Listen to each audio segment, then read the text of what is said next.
Famille, justice, enfance. Bonjour et bienvenue sur RLP dans Famille, Justice, Enfance, numéro 134. Alors aujourd'hui en France, nous avons 5 religions majoritaires. Nous sommes allés leur poser 8 questions, les mêmes questions aux 5 religions. Nous commençons aujourd'hui avec les évangélistes protestants. RLP. Radio libre en Périgord. Famille, justice, enfance. Aujourd'hui avec Pasteur Benjamin, merci de me recevoir, c'est très gentil à vous. Est-ce que vous pourriez nous expliquer en préliminaire tout d'abord, qu'est-ce que l'Église évangélique qui fait partie des 5 courants spirituels majeurs de France? Alors bonjour et merci à vous pour l'occasion qui est donnée aussi. Pour essayer d'être le plus clair et le plus direct possible, parce qu'il y aurait beaucoup de choses à dire, on est des chrétiens comme les catholiques, comme les protestants, nous sommes chrétiens, donc nous croyons dans la Bible, dans Christ comme étant le Dieu incarné, le Dieu trinitaire. Donc sur ce point-là, on s'inscrit vraiment dans la voie chrétienne. Pour nous, la Bible, c'est vraiment la parole de Dieu. Et donc on a dit, nous, on veut revenir à ça. Donc le mouvement évangélique s'inscrit là-dedans. Précisément là, à Périgueux, moi, je suis pasteur évangélique d'un mouvement qui s'appelle les Assemblées de Dieu. Le mouvement des Assemblées de Dieu, c'est le plus gros mouvement évangélique au monde. Au niveau de la théologie, que signifie le mariage, cette union de manière traditionnelle, telle qu'il est défini dans la Bible que signifie le mariage dans la théologie évangéliste? Alors, comme je vous disais, pour nous, c'est vraiment la Bible qui fait foi, c'est la parole de Dieu, donc on se base sur les textes bibliques. Bien évidemment, on sait que certains les interprètent un petit peu comme ils veulent, entre tous et toutes, on peut en faire une interprétation qui peut être différente. Pour nous, on est assez proche du texte, on est assez littéral, le mouvement évangélique est assez proche du texte, et donc on revient vraiment à l'écriture. Le mariage, c'est vraiment une alliance que Dieu veut, que Dieu a voulu, mais que Dieu veut encore aujourd'hui. C'est une alliance entre un homme et une femme. Et la Bible dit, depuis le départ, dans la Genèse, au tout début, quand Dieu a créé l'homme et qu'il a créé la femme, il a dit, c'est pourquoi l'homme quittera son père et sa mère, il s'attachera à sa femme, et les deux deviendront un, ils feront plus qu'une seule chair. Donc pour nous, le mariage a vraiment cette vocation d'alliance. Alors il y a quand même des différences là, par exemple avec le catholicisme pour nous, en tout cas pour moi, au sens où dans l'Église catholique le mariage est vraiment une alliance qui est inviolable et qu'on ne peut pas dissoudre à aucun moment. Pour nous, il y a quand même des nuances qu'on trouve dans la Bible, des nuances où Dieu a permis, non pas Dieu a voulu, mais Dieu a permis, Dieu permet que dans certaines conditions, dans certaines situations, il y ait la possibilité de rompre ce mariage, cette alliance. Il y a une question d'alliance, il y a une question de contrat, où il y a une responsabilité mutuelle de l'époux et de l'épouse. Et quand ces responsabilités, parfois, on va en reparler tout à l'heure, mais elles sont plus là, il y a des circonstances qui font que, parfois, le mariage devient caduc, entre guillemets. Est-ce que c'est une alliance purement physique ou c'est une alliance qui va au niveau spirituel, au niveau de l'âme? À quelle profondeur va cette alliance? Il y a, me semble-t-il, alors encore une fois, je parle en toute humilité, mais personnellement, il me semble vraiment qu'il y a une double, il y a deux niveaux, il y a deux jalons qui sont là. L'homme quitte son père, sa mère, il s'attache à sa femme. Il s'attache au sens, il y a une volonté, il y a un vœu, il y a un désir. Et quand je dis l'homme, on imagine, en tout cas, dans la parole de Dieu, on voit que même si la place de la femme dans la société à l'époque et puis dans l'histoire n'est pas toujours évidente, mais on voit il y a un consentement mutuel. Voilà, il y a un désir mutuel, il y a un vœu, une envie. Donc c'est une alliance qui est une alliance premièrement qui est volontaire, qui est pas forcée, mais qui est consentie. Donc il y a un consentement, un vœu, et puis il y a une alliance physique. Les deux deviendront une seule chair, une alliance sexuelle, parce qu'on croit vraiment que la sexualité vient de Dieu, qu'elle est réservée dans le cadre du mariage. Et pour nous, les deux vont avec l'alliance ou l'unité charnelle vient consolider, vient signer le mariage. Voilà, il y a cette profondeur-là. RLP. Radio libre en Périgord. Famille, justice, enfance. Aux origines, on sait que les gens divorçaient peu. Nous sommes aujourd'hui arrivés, notamment en Europe, en Occident et en France, puisque nous en parlons, à un taux de recomposition de divorce qui est assez élevé. Il est possible, on croise maintenant des personnes qui se marient plusieurs fois dans une vie, beaucoup de gens sont confrontés au divorce, soit eux-mêmes, soit autour d'eux. Quelle est la position du dogme par rapport au divorce? Qu'est-ce que ça signifie? Et aujourd'hui, si vous célébrez un mariage, demain il y a un divorce, l'état civil, l'État va le reconnaître, mais que va dire l'Église? Alors c'est une question très vaste. Je vais encore essayer d'être le plus concis possible. Pas évident. Pour nous, le divorce, bien évidemment, je vous disais tout à l'heure, c'est entre guillemets toujours un échec. Et c'est un échec, bien sûr, je crois, humainement, parce que quand on voit les conséquences que ça peut avoir dans une famille, quand il y a des enfants au milieu, mais même dans un couple, il y a tout ça engendre des souffrances, etc. Donc c'est un échec humain pour nous, mais c'est aussi un échec, comme je vous disais tout à l'heure, par rapport à ce que Dieu veut, puisque la volonté de Dieu vraiment au départ, c'est que le mariage, ce soit une alliance qui soit jusqu'à la mort. Donc voilà. Donc c'est toujours un échec. Donc notre vision, c'est toujours de dire, en fait, le dogme du divorce, c'est un dogme secondaire pour nous.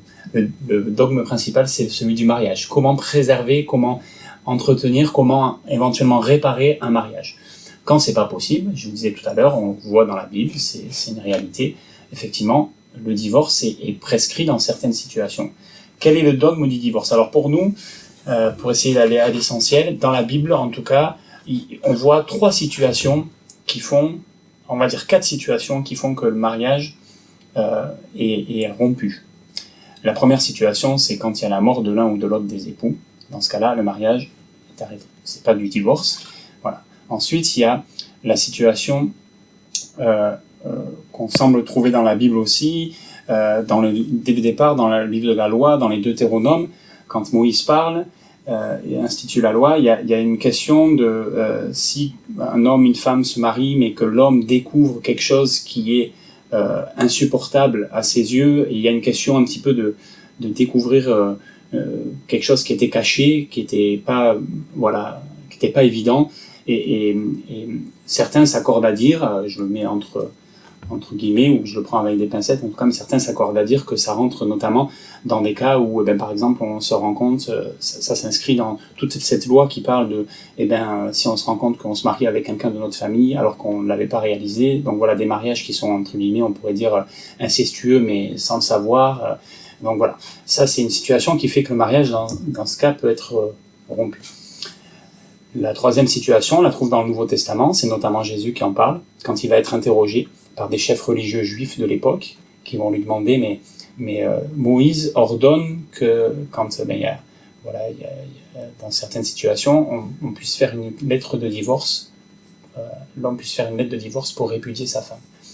Et là, Jésus va répondre à ces hommes et va leur dire, c'est pas ce que Dieu veut, il faut pas séparer ce que Dieu a uni. Voilà, ça c'est un petit peu la première réponse de Jésus avant tout. Mais après il dit, mais effectivement, si il y a un adultère, si il y a à un moment donné une infidélité, et le mot qui est utilisé pour parler de l'adultère là, en grec, c'est le mot porneia, qui parle plus d'immoralité sexuelle au sens un petit peu large, et qui permet de dire, s'il y a une infidélité, une immoralité, le fait qu'il y a quelque chose là, effectivement, le mariage est rompu. Jésus dit, il y a plus de lien. Il y a plus de lien. Le lien peut être rompu. Alors, ça ne veut pas dire qu'il n'y a pas une réparation possible. Nous, on croit que Dieu peut tout. Donc, on croit qu'il peut y avoir une réparation, un pardon, une repentance, et que c'est possible. Mais si un des époux, celui qui a été trompé, a priori, choisit de dire, c'est pas possible. Le mariage est, les époux ne sont plus liés. Donc ça, c'est un divorce biblique. Voilà. Puis il y a une dernière situation aussi que l'on voit, c'est l'apôtre Paul qui en parle. Il enseigne là-dessus et il dit, à un moment donné, si dans un mariage il y a quelqu'un qui est croyant, qui est un disciple de Christ, un chrétien, et l'autre qui ne l'est pas, et que celui qui ne l'est pas dise, moi je veux plus, je choisis de ne plus pouvoir vivre avec toi, en partie à cause de ta foi, mais peut-être pour d'autres raisons, mais en partie à cause de ça, je choisis de m'extraire de ce mariage. À ce moment-là, la personne qui était chrétienne et qui subit ça n'est pas liée, n'est plus liée, et peut donc se remarier entre guillemets librement. Dans toutes les autres situations, il semble en tout cas que dans toutes les autres situations, quand c'est pas comme ça, un remariage après, c'est une situation qui met des personnes en difficulté, en tout cas vis-à-vis de Dieu. Il y a une chose, c'est comme si c'était de l'adultère. On le met avec des pincettes, encore une fois, parce que dans les mots originaux qui sont employés, on se rend compte que la porte est ouverte à certaines choses. L'abandon du foyer, il peut être peut s'expliquer de différentes manières. Ça peut être, voilà, on peut abandonner son foyer en partant, en disant je veux plus vivre avec toi, mais on peut abandonner son foyer en tapant sur sa femme et en la mettant en difficulté, ou en frappant ses enfants. Toutes ces situations-là font que finalement on s'extrait déjà de l'alliance qui est là. On fuit sa responsabilité, puisque vraiment dans le principe biblique du mariage, il y a vraiment une question de responsabilité réciproque, d'amour réciproque, de prendre soin l'un de l'autre, de toujours chercher l'intérêt de l'autre avant le nôtre, etc., de considérer l'autre. Donc quand on sort de tout ça, voilà, il y a toujours un danger. Donc un couple, en fait, qui va rentrer en situation de conflit avec une séparation, puis l'un des deux qui va vivre avec quelqu'un d'autre, c'est un motif de divorce au niveau de la théologie, quelque part. Alors après, c'est du cas par cas. C'est là où ça devient compliqué. Bien sûr. Voilà, c'est là où ça devient un petit peu compliqué. C'est du cas par cas, mais ça peut l'être, effectivement. Selon les situations, ça peut l'être. Mais juste par rapport au divorce civil, vous me disiez, quand il est prononcé civilement, est-ce qu'il est toujours acté au niveau de l'Église? Ben du coup, non. Pour nous, non, effectivement. C'est-à-dire que, alors bien sûr, quand deux personnes sont séparées, on va pas leur dire, pour nous, vous êtes toujours mariés au sens où, voilà, on comprend qu'ils sont séparés. Mais si on sort de ces trois situations que je vous ai évoquées, pour nous, vis-à-vis de Dieu, en tout cas, on peut pas dire que c'est un divorce qui permet un remariage, que le lien est brisé. Donc il y a toujours le lien qui existe, parce que ce lien-là, il est, il a du prix aux yeux de Dieu et il est réel. Donc pour nous, voilà, il y a quand même cette vision-là, cet esprit-là. RLP. Radio libre en Périgord. Famille, justice, enfance. On va en profiter pour regarder la position des mariages multireligieux. Imaginons que nous avons quelqu'un qui se marie avec une personne d'une autre religion. Vous avez commencé à l'évoquer. On a énormément de couples mixtes en France, un homme et une femme. On peut très bien avoir quelqu'un qui est passé par un baptême, une première communion, une profession de foi, et puis qui va se marier avec quelqu'un qui va être bouddhiste, ou qui va être musulman, ou alors qui va être catholique ou protestant et autres. Le point de vue protestant sur ça, au niveau de l'accueil d'une personne d'une religion ou autre, juive, etc., quel est-il? On demande une conversion, ou on l'accepte? Qu'est-ce qui se passe? C'est autorisé? Alors, c'est autorisé dans le sens où le mariage, ça reste la responsabilité de chacun, hein, et qu'on n'est pas là du tout pour dire aux gens, vous devez vous marier avec lui ou avec elle ou quoi. On a, je le crois, une responsabilité de conseil. Alors moi, en tant que pasteur, mais c'est pas tellement même en tant que pasteur, mais en tant que frère et sœur, parce que pour nous, l'Église est vraiment une famille.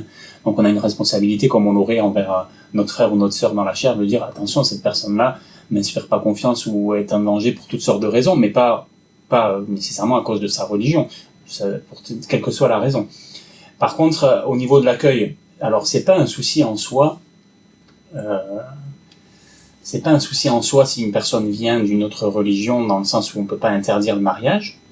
Voilà, la Bible prescrit quand même que quand un chrétien se marie, il vaut mieux en tout cas qu'il se marie avec un chrétien. Je vous disais tout à l'heure, effectivement, Paul dit, si jamais vous êtes marié et qu'il y a un chrétien et l'autre qui l'est pas, donc la possibilité, elle est là, hein, c'est pas impossible, mais il dit aussi, voilà, le mieux, c'est de se marier dans le Seigneur, c'est-à-dire de se marier avec quelqu'un qui a les mêmes convictions que vous, parce que sinon, on va au-devant de difficultés. Et Paul dit, j'aimerais vous éviter ces difficultés-là. Bon, il y a d'autres circonstances, d'autres raisons, mais entre autres, il y a celle-ci aussi. Donc voilà, il y a cette partie-là. On conseille toujours de dire, attention, te marier avec quelqu'un qui partage pas ta foi, ça risque d'engendrer des difficultés à un moment donné. C'est un danger. C'est un point qui peut créer des tensions, des difficultés, etc. Maintenant, pas d'interdiction formelle. Il n'y a pas d'interdiction formelle. Comment après on le célèbre dans l'Église? C'est du cas par cas. Dans l'Église, c'est assez particulier. Nous, les Églises évangéliques, on célèbre très peu de mariages qui sont des mariages extérieurs à l'Église, de gens qui sont extérieurs à l'Église. C'est-à-dire que dans certaines églises catholiques, etc., ça se fait beaucoup. Mais nous, quelqu'un qui arrive demain et qui me dit, voilà, on voudrait se marier dans votre église, je vais pas les marier ici. Je vais leur dire, si vous voulez, je peux intervenir où vous voulez pour ouvrir la Bible avec vous, etc. Mais dans l'église ici, nous, on ne va marier que des gens qui sont de l'église, qui fréquentent l'église, qui sont là assidûment, qui sont des gens issus de notre communauté. Voilà, c'est pas par discrimination ou par sectarisme, c'est parce que il nous semble en tout cas que cette cérémonie du mariage, justement, c'est une cérémonie qui qui se fait publiquement, mais qui mérite aussi, quand on l'a fait dans l'Église, il y a une certaine approbation qui est là, une certaine validation de l'Église qui se fait, et cette validation de l'Église, en tout cas au sens d'entité, ben, elle peut se faire que si on connaît la situation et que ce sont des gens de qui on peut répondre, entre guillemets, et voilà. Quand c'est des gens qu'on connaît pas, on peut les bénir, c'est pas un problème. On bénit tout le monde, on aime tout le monde, il n'y a pas de souci avec ça. Mais on peut pas se porter garant, entre guillemets, ou être là et valider la solidité, la véracité de l'union. Voilà, ce qui est un petit peu différent. Donc on le fait, mais à l'extérieur, ailleurs, mais non pas parce que l'église est un lieu saint, nous les locaux c'est des locaux tout simples, hein, c'est un ancien hangar ici, mais voilà. RLP. Radio libre en Périgord. Famille, justice, enfance. Autre cas, nous avons quelqu'un qui est évangéliste, donc de votre église, et vous apprenez qu'il est allé en Afrique ou en Asie ou ailleurs et qu'il s'est marié avec une personne locale selon un rite religieux local. Quelle est la position du dogme par rapport à ça? Alors, s'il vit là-bas et que le mariage là-bas est reconnu comme cela, pour nous ça pose pas de souci, dans la mesure où c'est un mariage qui est fait dans on va dire dans ce que prescrit la loi du pays ou dans la manière dont ça se pratique dans le pays. Si cet homme revient ici en France avec son épouse, nous on va lui demander, même si le mariage était bon là-bas, hein, on va lui dire ici en France, le mariage c'est un mariage civil et la Bible nous enseigne d'être soumis aux autorités du pays dans lequel on vit. Donc pour nous ici en France le mariage est civil. Moi je marie personne en tant que pasteur en France. Je bénis des unions, on peut célébrer un mariage dans le sens de la célébration, mais moi je marie personne. J'ai pas cette capacité, ce pouvoir-là au sens légal du terme. Il faut passer devant le maire ou un de ses amis, Chez les catholiques, il y a un mariage qui est pratiqué, c'est écrit sur un registre, une validation. Oui, tout à fait. Alors nous on tient des registres aussi de mariage, de dire ben voilà, des gens se sont mariés, on a célébré ce mariage-là, mais ça a aucune valeur juridique et ça a aucune valeur, j'allais dire, dans l'Église catholique. Ce sont des choses qui sont remontées, il y a des registres nationaux, etc. Et on peut aller consulter ces archives-là pour toutes sortes de raisons. C'est pas du tout le cas chez nous. Depuis la loi de la séparation sur l'Église et l'État. Hein. Voilà. Et dans certaines religions, par exemple, si vous vous mariez selon un autre rite religieux, vous pouvez plus communier, vous pouvez plus. Enfin, il y a des incidences sur la pratique. Là, si quelqu'un est évangéliste et va se marier selon un rituel bouddhiste, il revient dans une église évangélique et il est la bienvenue, il n'y a aucun souci. Alors oui, il n'y a aucun souci sur le principe. Alors, il n'y a aucun souci sur. Je fais une nuance quand même dans ce que vous dites là, parce que vous me parlez d'aller dans un autre pays et de se marier selon les rites de ce pays-là. Alors, je parle bien d'un mariage qui est un mariage reconnu dans ce pays au sens, qui est reconnu. Je parle pas juste d'une cérémonie religieuse qui serait une cérémonie religieuse. Voilà. Si le mariage religieux bouddhiste est reconnu dans ce pays-là et que c'est de cette manière dont il se marie, je vais vous dire honnêtement, j'ai jamais vu le cas de figure se présenter. Pour nous évangéliques, quand même, j'ai du mal à imaginer un évangélique qui se marierait selon un rite bouddhiste. Pourquoi ? Parce que il y a quand même des différences fondamentales dans nos croyances, le polythéisme, etc., qui font que moi, en tout cas personnellement, je ne pourrais pas participer à une cérémonie dans laquelle le mariage il est béni par des dieux auxquels je ne crois pas, qui sont pour moi des idoles, disons-le clairement, etc. Donc là, on rentrerait dans. Voilà. Je dis pas que c'est jamais arrivé, mais j'ai pas d'exemple à l'esprit. Et honnêtement, si ça devait se produire, je pense qu'encore une fois, on reviendrait un petit peu à du cas par cas, où il faudrait qu'on se voit avec des anciens, puisqu'on a une gestion collégiale de l'Église quand même, où on se voit avec les anciens de l'Église, les surveillants de l'Église, des gens qui sont reconnus, et qu'on en discute et qu'on statue ensemble, parce que là, comme ça, je suis pris un petit peu au dépourvu de vous dire, j'aurais pas une bonne manière de vous dire c'est oui, c'est non. Par contre, on a dans l'Église des personnes de plus en plus qui sont issues de l'immigration de certains pays d'Afrique, qui arrivent et qui ont pratiqué un mariage qui est pas civil, parce que dans leur pays ça se pratique pas de manière civile, mais qui est un mariage reconnu où il y a toute une cérémonie où le fiancé va voir le papa de la fiancée, il lui demande la main, etc. Il y a un échange de cadeaux, une dot, il y a des choses qui sont là, enfin toute une succession de traditions culturelles qui sont là et qui font qu'à la fin il y a la célébration d'un mariage qui est reconnu par tous. Pour le mariage, il est reconnu. Donc pour nous, on va pas demander qu'ils aillent plus loin que ça si dans ce pays-là c'est reconnu. Par contre, quand ils vont arriver en France, s'ils viennent vivre en France, on va leur dire oui, mais aux yeux de la loi ici, vous n'êtes pas mariés. Et il faut se mettre en règle. Il faut le faire. Voilà. Je sais pas si je suis clair dans ce que... Je vois, mais disons, nous avons quelqu'un qui a une pratique dans cette religion, qui s'en va, et qui tout d'un coup se met à vivre comme un local, qui va changer quelque part de religion dans ses attitudes et ses actes, ses pratiques, il va y avoir les idoles, comme vous les appelez, il va se marier civilement et religieusement. Est-ce qu'il sort de la religion? Oui, d'une certaine manière, oui, mais c'est pas à cause du mariage, comprenez bien. Finalement, là, c'est plus le mariage qui est le problème, entre guillemets. Bon, le point concerné, et le point concerné, c'est que la foi en Jésus-Christ, pour nous, elle est exclusive. Le premier des commandements, c'est que tu n'auras pas d'autre Dieu devant ma face. Tu n'adoreras pas d'autre Dieu que moi. C'est ce que dit l'Éternel dans le premier des 10 commandements. Alors, quand on demande à Jésus, parce que ça c'est dans l'Ancien Testament, aujourd'hui nous on considère qu'on est sous une grâce particulière, c'est différent, on est sorti de cette loi juive, non pas qu'on s'en est extrait, mais dans le fait que Jésus l'a accompli. Mais quand on demande à Jésus, quel est le plus grand des commandements? Jésus dit, il y a 2 commandements qui sont grands. Le premier, c'est, tu n'auras pas d'autre Dieu devant ta face, tu en auras Dieu seul, tu l'aimeras de tout ton cœur, de toute ta force, de toute ta pensée, un seul Dieu. Et le deuxième, c'est tu aimeras ton prochain comme toi-même. Ces 2 commandements résument tous les autres. Ça, c'est ce que dit Jésus, donc dans le Nouveau Testament, sous la grâce. Donc pour nous, à partir du moment où on s'extrait de ces choses-là et où on commence à avoir d'autres dieux, etc., on sort de la foi chrétienne. Et c'est pas le problème du mariage, là, c'est le problème de la foi. On devient, entre guillemets, je vais dire comme ça, mais voilà, on abandonne la foi en Jésus, et on devient un apostat. Voilà, le mot est fort, hein, mais l'apostasie, c'est ça, c'est l'abandon de la foi. Et c'est dans ce sens-là. RLP. Radio libre en Périgord. Famille, justice, enfance. Bon, mais là, incidence, effectivement, à l'incidence, quelqu'un qui fait ça, je sais pas c'est tellement si on sort de ça, parce qu'aujourd'hui, avec tous ces gens qui vont beaucoup sur la planète, qui se déplacent, qui se baladent, ce brassage multiculturel que nous avons, nous sommes confrontés plus souvent à ce genre de cas que par le passé. C'est sûr. C'est une évolution plus ou moins naturelle. Donc, disons que, on parle d'homme, la théologie, quelqu'un, effectivement, est sorti de la foi, il est bienvenu pour revenir ou il est puni? Ah non, il n'y a aucun problème. Alors, en fait, je pense qu'il faut bien comprendre que selon certains dogmes, il ne pourra pas revenir. Ouais. Par exemple, chez les catholiques, dans la confirmation, mais mon père a divorcé, il ne pouvait plus communier. Vous voyez ce que je veux dire? Donc il y avait une transgression qui avait été faite, et il ne pouvait pas revenir à l'état initial.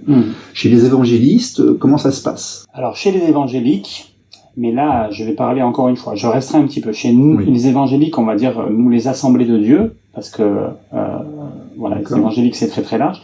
Mais chez les évangéliques, quand même, de manière générale, ce qui compte encore une fois, c'est la parole de Dieu. Et je vous disais tout à l'heure, nous, on est dans une alliance de grâce. Ce qui prime dans le Nouveau Testament, tout au long du Nouveau Testament, c'est la grâce de Dieu. Est-ce que ça veut dire que cette grâce, elle est permissive, au sens où on peut tout faire et faire n'importe quoi? Non. Non. Est-ce que cette grâce, elle est capable d'accepter qu'on se trompe, qu'on tombe, qu'on s'éloigne, et puis que, suite à la repentance, on revienne et on soit rétabli? Je crois que oui. Je crois que oui. Donc voilà. RLP. Radio libre en Périgord. Famille, justice, enfance. Est-ce qu'il y a eu des évolutions dans la théologie et le dogme au cours du temps? Parce que il y a 2000 ans, le brassage multiculturel était beaucoup moins important qu'aujourd'hui, surtout en Occident. Est-ce que la position a évolué ou est-ce qu'elle est restée figée? Est-ce qu'elle peut évoluer? Alors c'est par rapport au mariage ou au divorce? Oui, par là au mariage, au divorce, à l'union, effectivement, devant Dieu, d'un homme et d'une femme. Alors indéniablement, elle a évolué. Comme je vous le disais, le mouvement évangélique, c'est un mouvement qui est assez jeune, qui est issu du protestantisme, qui lui-même est issu du catholicisme. Et donc finalement, nous, j'ai envie de vous dire, on n'a pas l'histoire assez longue pour que ça ait évolué de manière profonde, même s'il y a des évolutions. Il y a des évolutions, je crois, on évolue dans nos interprétations, dans nos compréhensions de la Bible. Alors, est-ce que c'est toujours de la bonne manière? Je sais pas. C'est pour ça qu'à un moment donné, Luther, Calvin ont dit non, là, il y a des choses, on s'est éloigné, y compris, je crois, dans la vision du mariage, puisqu'on voit que dans l'Église catholique, les prêtres ne se mariaient pas. À partir des protestants, ils ont dit non, mais là, il y a quelque chose qui va pas, donc ils ont réinstauré le mariage du clergé. Donc même dans ces dimensions éthiques, il y a eu des évolutions.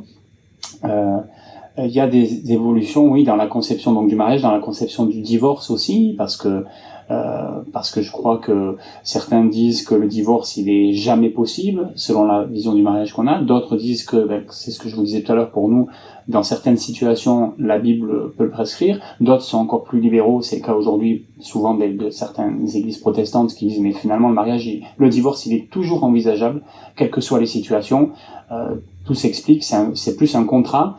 Ils ont enlevé la dimension de l'alliance. Pour les catholiques, c'est seulement une alliance, on va dire. C'est entre guillemets, ils me corrigeront si je me trompe, mais c'est une alliance divine qui est inviolable. Pour les protestants, c'est plutôt un contrat, et quand le contrat, on choisit de le rompre, c'est notre responsabilité. Pour nous, c'est un peu les deux. On est entre les deux. Il y a à la fois quelque chose d'inviolable de la part de Dieu, qui est voulu par Dieu, etc. Et puis à la fois aussi, il y a une responsabilité, et il faut conjuguer avec les deux. RLP. Radio libre en Périgord. Famille, justice, enfance. En fait, avec tout ça, comment est-ce qu'on vit dans l'approche occidentale contemporaine, avec tous ces couples recomposés? Vous avez forcément des enfants de divorcés, des divorcés qui viennent nous voir à l'église. On parle beaucoup actuellement des mariages modernes, voire homosexuels. Quelle est l'approche des évangélistes par rapport à toute cette modernité? Alors notre approche, elle